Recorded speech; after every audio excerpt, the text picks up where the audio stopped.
Nous nous retrouvons aujourd'hui dans la cité médiévale de Pérouges pour faire la connaissance avec Bruno et Laurence Padeloup qui vont partager avec nous l'art traditionnel du papetier.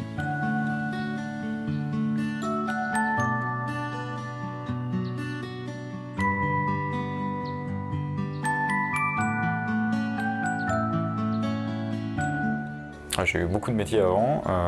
Dernièrement, donc, je travaillais dans la communication. Rien à voir avec un métier très manuel comme papetier, mais j'avais besoin de faire quelque chose de mes mains. J'en avais un petit peu marre d'être derrière l'ordinateur toute la journée.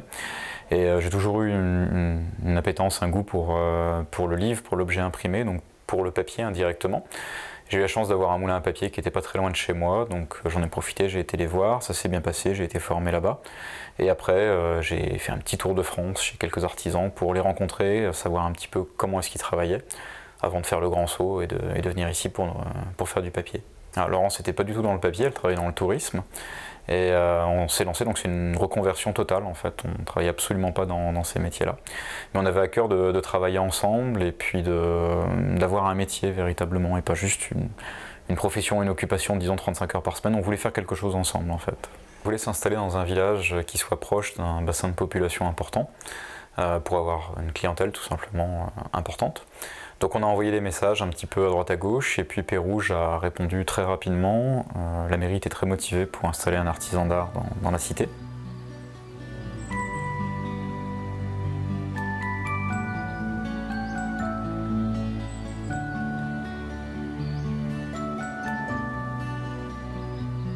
Le papier qu'on fabrique, il est essentiellement destiné au monde des arts graphiques.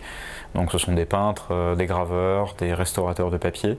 On vit aussi avec le monde du luxe, c'est ce qu'on appelle du papier d'art en fait, c'est du papier haut de gamme qui est fait à la main. Alors on arrive à vivre du coup avec les professionnels des arts graphiques, on vit aussi avec le monde du luxe pour des commandes sur mesure et puis on a la chance à Pérouges d'avoir à la fois énormément de touristes qui viennent toute l'année, parce que c'est un tourisme qui fonctionne très bien à l'année, et puis beaucoup de scolaires également qui viennent pour faire le voyage de fin d'année à Pérouges et qu'on arrive à capter pour leur faire des ateliers autour du monde des arts graphiques, le papier, la gravure, l'enluminure, ce genre de choses.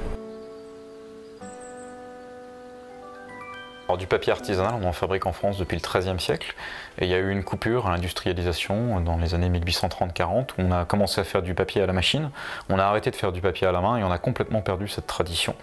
Ça veut dire qu'en fait c'est un métier qui a disparu et puis du coup il faut réinventer de temps en temps parce que c'est un métier où on a perdu les techniques, on a perdu les savoir-faire, c'était pas un métier d'intellectuel, c'était plutôt un métier de manuel, donc il y a très peu de livres qui parlent vraiment de la technique, de l'histoire du papier, de la technique de fabrication. Mais c'est ça qui est passionnant aussi, c'est de redécouvrir un métier qui avait disparu.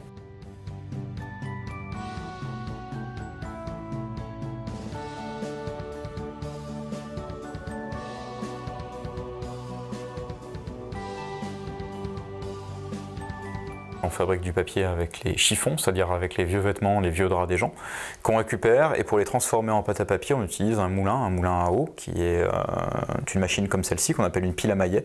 Donc vous aviez la roue du moulin qui tournait, qui actionnait un arbre à cames. Quand l'arbre à cames tourne, ça soulève les marteaux.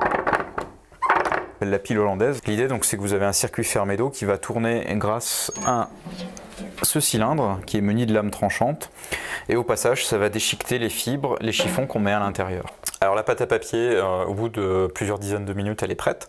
On y ajoute de la colle elle va nous permettre d'écrire sur la feuille. Cette pâte à papier, ensuite on va la mettre dans des cuves pour pouvoir fabriquer les feuilles une par une ou deux par deux. Et les feuilles de papier, on va les fabriquer avec ce qu'on appelle une forme verger. Donc vous avez une couverte qui va délimiter le format de la feuille que je vais fabriquer et puis un cadre en bois avec des fils qui vont créer un papier qu'on appelle le papier verger. On peut voir également le filigrane qui est ici, qui chez moi représente un loup parce que je ne m'appelle pas Padeloup, c'est mon nom de famille et c'est la marque de fabrique de nos papiers.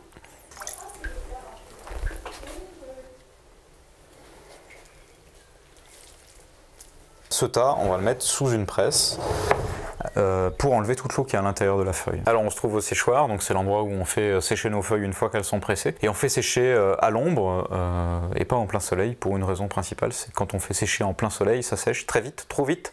Et en séchant trop vite, la feuille se contracte et elle peut rapetissir. Donc pour garantir la meilleure souplesse possible au papier, eh ben, on préfère le faire sécher sur le feutre.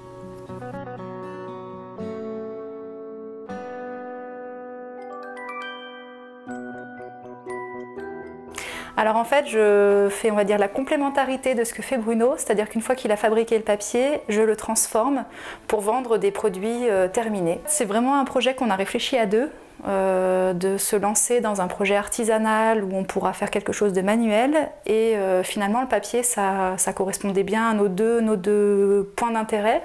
Donc Bruno plutôt la lecture, les livres et moi plutôt le côté loisirs créatifs, transformation justement, pliage, découpage, etc.